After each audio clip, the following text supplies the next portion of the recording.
or this camera I'm looking into, or anything else. I mean, one guy does this, one guy's job is that, and even the guy running the shop doesn't know everything.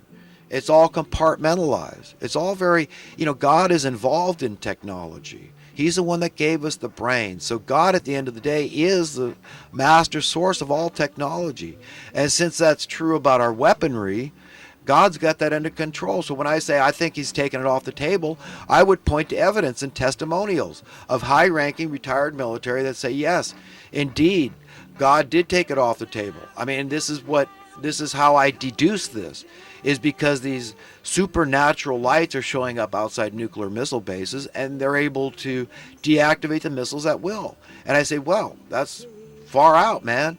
But that's very consistent with what's written in the Bible. That's it, that God really does have these beings, these angels. And this is really how it's all going to unfold. This is what we need to be ready for. This is what is the end of one age and the beginning of a new age. This is what the whole return of Jesus is, the reclamation of the earth. This is the renewal of all things, not some things, all things. So that means the way we think, our very bodies, the atomic structure of our bodies, gravity, the climate, everything, having an imperishable body that can't be threatened. Think how different your reality would be then. Okay? I mean, these are going to be some big changes. Big changes. And, everything. I mean, the imagination reels about stinging, miserable insects or predation, all this stuff. I mean, everything gone. Everything that could be construed as negative by anybody cannot exist. If we're to live together in peace and harmony and have paradise, have an ideal society, because a society, a heaven, is comprised of beings. Nobody's going to be there alone. I mean, who would want to be in a place alone? It doesn't work that way. And heaven can't work that way. But this is what we're all after. We're all after, however long this journey takes, we've got forever. So we're going to arrive. God has put fail-safes in all of us. So even the wicked that get condemned to hell, it just means they got to spend a long time there. It's even written that after this 1,000-year period that they're released, they have a chance to be saved again. They have a chance to reign again, but hopefully as the righteous, with the righteous. So nobody's beyond hope. That God, he doesn't give good things and take them away. And this is the whole thing about even the wicked living forever. So this is what we really need to be preparing our hearts, our minds for, and helping others to prepare their hearts and minds for, not be distracted by the minutia and nibbling around the edges by, we're going to fix the trade policies, or, over here, we're going to fix chemtrails, or we're going to fix GMO, or, we're going to fix some other little facet of the evil, the manifest evil. But it's hitting us on manifold and sundry fronts. So we're not going to do it by nibbling around the edges or tweaking rules here and there. And that's what a lot of people that are plugged into the system and that are doing okay, and they're still getting ahead. So there's a lot of people, there's a critical mass still of people that are benefiting from the establishment. And their inclination is just to support the establishment. We just want to tweak it a little and nibble around the edges a little. They don't want radical change. This idea of resetting our economic reality, it strikes them as too severe, too harsh. That's tipping the boat over and all this. They're worried about the implications and the ramifications. But we're starting to wake up. And Alex Jones, to his credit, I think he was talking to Robert Steele, a former CIA consultant, I think is what his title is. He's written books. Very smart guy, nice guy. And he was saying that this idea of a guaranteed minimum income came up. And I thought, all right now, Max Kaiser has had several people on his show talking about this. He's talking about, this ultimately, it's welfare.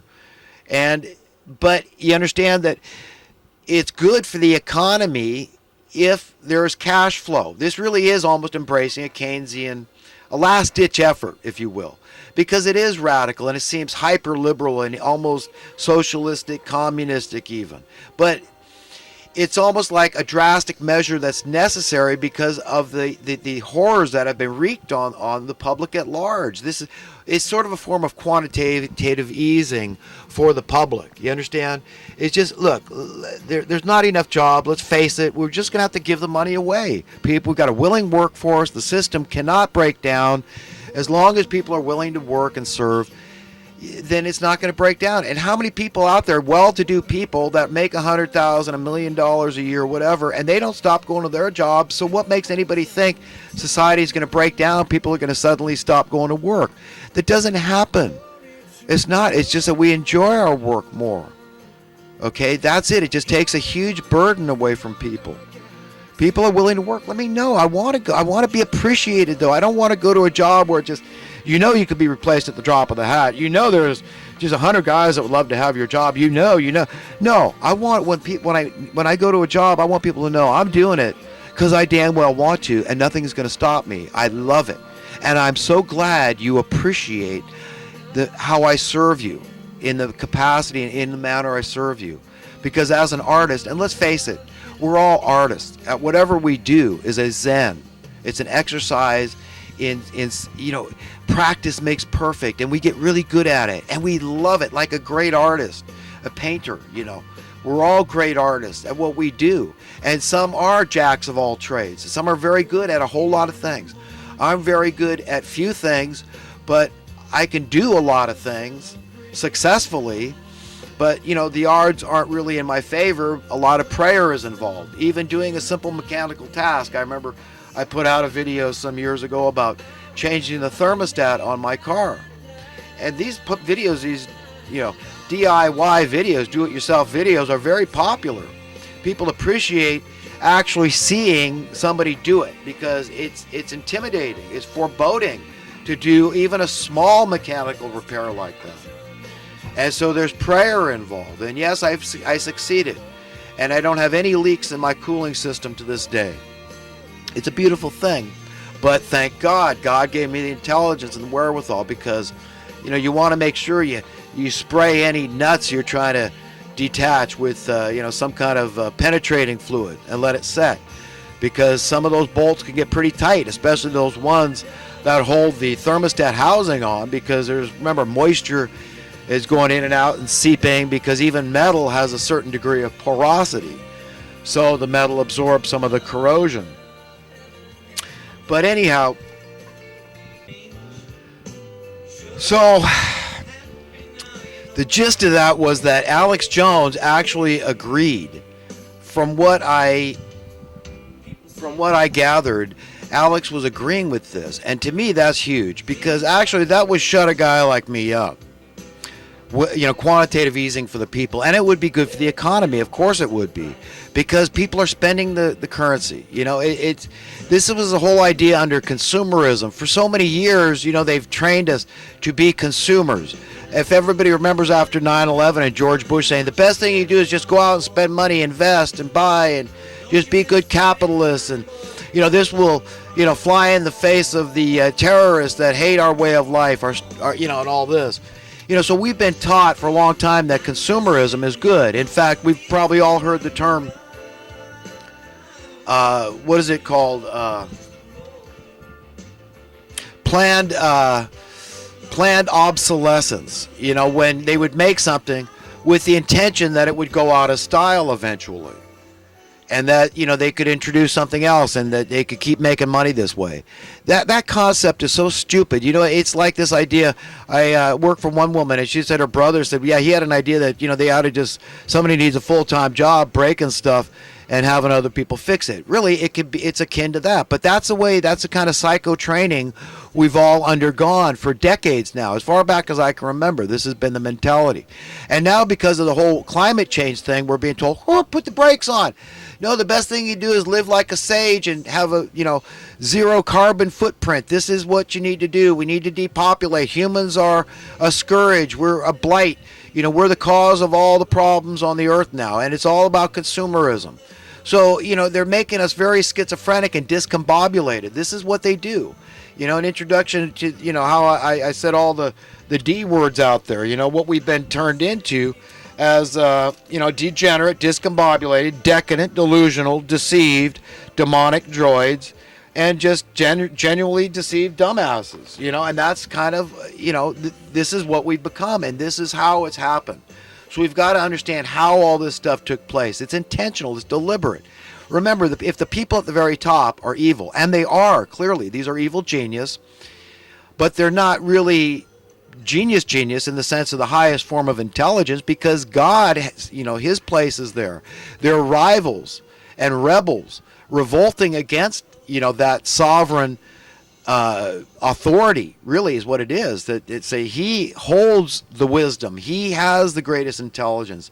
That being a kind, loving person that cares about your fellow man, that's smart, that's logical, and so we've got to understand how deep the rabbit hole goes. Okay, just to understand who we're being manipulated by and how they operate. Yes, they manipulate the media. That's educational, right? We all look to the media to learn what's going on in the world and how to look at stuff, and what's not being reported in the mainstream media. The educational system. I mean, right down the line, everything. So everybody out there has just been manipulated to the nth degree. So we all get a break. If we've been deceived, but we've got to get ahead of this thing and figure out how to do it. So it is all about the money. You can see I mix faith with economics because it's inextricably involved in what's going on here. Because when you turn to faith for your peace of mind, for your happiness, to make some sense out of things, you learn about the role money has played through the ages on our faith and how it's caused division and chaos and crises and all the horrors. It's the root of all the evil, is the injection of money. With our nature, our fallen nature, it's very easy for us to fall in love with this concept of stored power, concentrated wealth, concentrated security. It's our way out of fear. So God understands, and God's able to forgive you if you're a money lover. That's everybody. So he's got to forgive us all. We can all have that tendency, that inclination, that propensity to fall in love with this idea. But it's evil. Understand what he says. The things highly valued among men are detestable in the sight of God. And if we're lucky, our conscience will be quickened and we will be convicted by the Spirit of truth, and we will get it. And we will say, let's get together. Let's fix this thing, for crying out loud. I want to enjoy the prosperity that God granted me, not man. Okay? God gave it to us. Okay? That's it. The wealth belongs to all of us. And in order to enjoy it, we cannot leave anybody out of the loop like we've been trained to believe we must. There's got to be all these poor people, or else you just couldn't have rich people. Isn't that what we're all told? That's a lie from the pit of hell. Okay, that's a lie, and we need to expose that. We need to grasp it, and we need to convey that truth to other people as clearly and concisely and coherently, as logically as we possibly can. Because it's important. This is a selfish motive too, because selflessness is selfish at the end of the day, because other people's happiness does bring you happiness. So if you help other people to find happiness, you too will find happiness. So it's all interrelated. It's inextricable. So we've got to just coalesce and, go along with this, acquiesce to the Spirit of truth, and just understand that we're in this thing together. And we are our brother's keeper. That's scriptural. And we've got to care. Caring is loving. Love one another. Care about each other. Want the best for people, and know that you are going to enjoy your lot so much better. You're going to enjoy your collection of beautiful automobiles or houses or watches or jewelry or whatever floats your boat. Your electronics collection. I could understand an electronics addiction. In fact, I think maybe I've got one. I don't even know it. I mean, I love my camera and my laptop. I love I've got an antique cell phone. It's like 5 years old. It's a little flip phone. I hate these new smartphones. But you know what? I love my electronic crap. I do. I've always liked stuff. I mean, I got an old 35 millimeter Nikon camera. I absolutely adore it. But, do I use it anymore? I should probably give the thing away with how much I use the thing. But my main point about this is it ending poverty, man. We don't need it. We don't need people dying out in the bushes, sleeping out in the cold.